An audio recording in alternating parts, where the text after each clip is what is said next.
बहुत दिन हो गए मैंने पेट भर खाना नहीं खाया। बड़े बड़े शिकार करे मैंने। आज सोच रहा हूँ छोटा शिकार करूँ, क्या पता उसका टेस्ट और भी अच्छा हो। काला भूत जिसने पूरे गांव में अपना खौफ बना रखा था, जिसके नाम से हर कोई कांपता, वो जाता है अब छोटी चिड़ियों का शिकार करने। मम्मी, तुम्हें एक बात बताऊं, आज मुझे मिंटू मिला। उसने बोला एक काला भूत है जो कि बड़े बड़े जानवरों का शिकार करता है, तो क्या वो हमें भी खा जाएगा? हमें तो पता है वो खा लेगा, लेकिन तुम्हें नहीं खाएगा। मुझे क्यों नहीं खाएगा वो? क्योंकि वो उसका शिकार करता है जो डेली नहाता हो। मैं तो डेली नहाता हूँ, बर्फ वाले पानी से एकदम चिल्ड।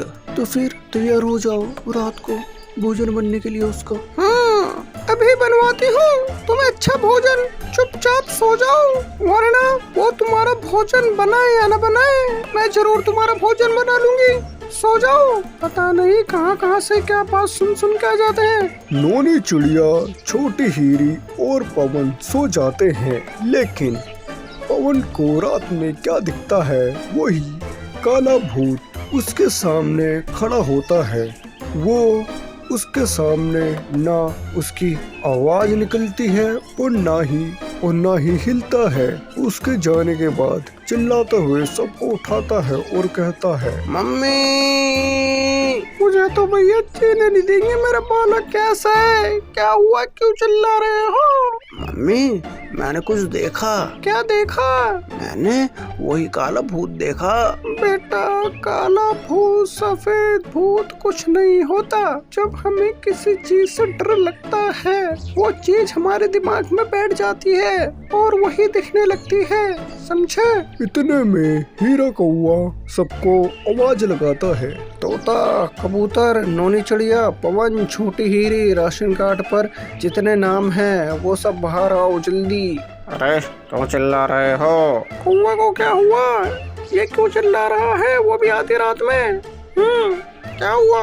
हमारे जंगल में काला भूत घूम रहा है और मैंने उसे बात करते हुए सुना। क्या सुना? मैंने सुना कि वो आज रात किसी एक पक्षी का शिकार करेगा। मम्मी, मैंने भी देखा था। अगर हीरा ने अपनी आंखों से देखा है और पवन को भी वह दिखा है, तो बात तो कुछ है। हम मजाक नहीं कर रहे नोनी चिड़िया, जंगल में कुछ अजीब हो रहा है। देखो, डर से बड़ी कोई चीज नहीं होती। अगर तुम सब सच में डरे हो तो हम सबको एक साथ रहना पड़ेगा और किसी को अकेले नहीं सोने देंगे आज रात, ठीक है? हाँ, सब एक साथ। और अगर काला भूत आया तो मैं अपनी चोंच से उसे ऐसे चोंच मारूंगी कि वो भाग जाएगा। तो सब जाग रहे हैं, चलो खेल थोड़ा और मजेदार बनेगा। मम्मी, क्या वो सच में आ सकता है? अगर हम सब एक साथ रहे तो कोई कुछ नहीं बिगाड़ सकता। डर को अपने ऊपर हावी मत होने दो।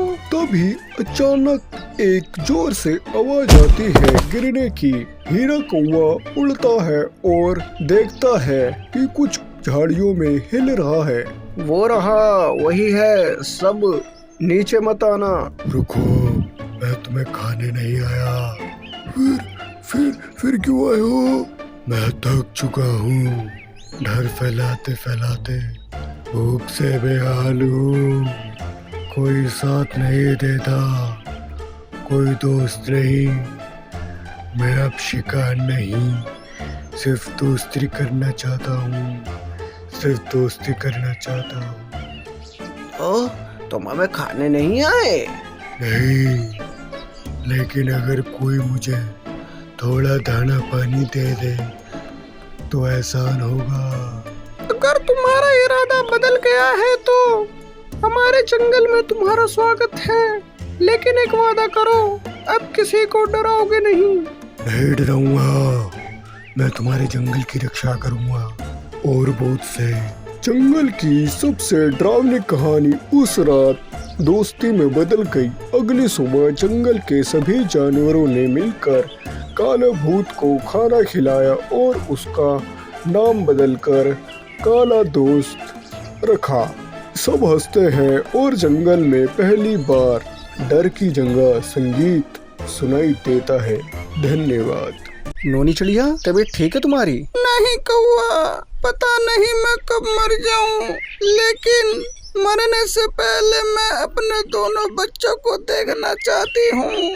1 हफ्ते पहले ही बता दिया था उन्हें कि तुम्हारी माँ की तबीयत खराब है, आके देख लो, लेकिन उनका अभी तक कोई फोन ही नहीं आया। अच्छा नोनी सुनो, मैं उनके पास जाता हूँ और उन्हें लेके आता हूँ शाम तक। सुबह से शाम हो जाती है और कौवे हीरे का कुछ भी अता पता नहीं होता। तो नोनी चिड़िया क्या कहती है? पता नहीं कब तक आएगा हीरा, मुझे अपने बच्चों को देखना है। नोनी देखो, तुम्हारे बच्चे आ गए।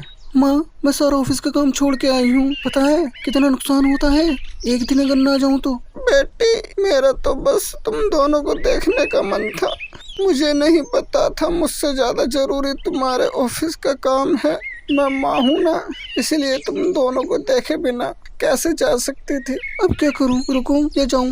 जाओ बेटा, अपना ऑफिस का काम करो, तुम्हारा नुकसान हो जाएगा। मुझे अब तब बुलाना जब ज्यादा जरूरी काम हो, मेरे पास नहीं है इतना टाइम। ठीक है बेटी, ध्यान रखना अपना। इतना सुनकर छोटी हीरी चली जाती है। उसके बाद नोनी चिड़िया का बेटा पवन आता है रोता हुआ और कहता है, माँ क्या हुआ आपको? आपने बताया क्यों नहीं आपकी तबीयत खराब है? क्या फायदा बता के, छोटी हीरी का ऑफिस का नुकसान हो गया यहाँ आने पर, और तुम्हारा भी नुकसान हो जाता है, इसलिए नहीं बताया। माँ, नौकरी तो 1000 मिल जाएगी, लेकिन माँ मुझे दोबारा थोड़ी मिलेगी। अब आप चिंता ना करें, मैं हूँ, जब तक आप ठीक नहीं हो जाती मैं यही हूँ आपके पास। नोनी, एक पवन है और एक छोटी हीरी, फिर भी कितना फर्क है दोनों में। कौवा हीरा। पवन अपनी माँ के पास रुकता है, उनका ध्यान रखता है और अपनी नौकरी भी छोड़ देता है माँ के लिए, और वहीं अपने घर के पास नया काम शुरू करता है। देखते ही देखते पवन अमीर हो जाता है। नौनी, कोई बात तो है पवन में, अपना सारा काम छोड़कर तुम्हारी देखभाल में लग गया और अपना काम यही शुरू करा और अमीर भी हो गया। यही एक तकदीर का खेल है। हाँ कौवा हीरा, सब ऊपर वाले की मर्जी है। नोनी चिड़िया ठीक हो जाती है और पवन भी खुश था कि उसका काम अच्छा चल रहा है। इतना सब अच्छा होने के बाद छोटी हीरी आती है और कहती है अपनी माँ से, माँ कैसी हो? इतना पैसा कहाँ से लाया पवन? बेटी, सब पैसे का खेल है, तब कुछ था नहीं तो कोई देखने तक नहीं आया, सबको काम के लग रही थी, और आज पैसा है तो कोने कोने में से लोग आ रहे हैं रिश्तेदारी निभाने। कौवा अंकल, ऐसा नहीं है। ऐसा ही है, अगर पवन ना होता तो तुम्हारी माँ होती। वो सब छोड़ छाड़ के अपनी माँ के पास रहने लगा। उसे कल की चिंता नहीं थी, उसे थी बस माँ की चिंता। बेटी, एक बात कहना चाहूँगा, चाहे हमारे पास कुछ ना हो, लेकिन जिसके साथ माँ होती है उससे ज़्यादा अमीर कोई नहीं इस धरती पे। ध्यान रखना इस बात का। छोटी हीरी रोने लगती है, उसे अपनी गलती का एहसास होता है और अपनी माँ से माफ़ी मांगती है। और आप सबको पता है, एक माँ अपने बच्चों को माफ़ कर ही देती है, उसने चाहे जितनी भी बड़ी गलती करी हो। आज की कहानी यही तक। अगर मेरी नोनी चिड़िया की कहानी अच्छी लगी तो सब्सक्राइब करें, लाइक करें और शेयर ज़रूर करें। धन्यवाद।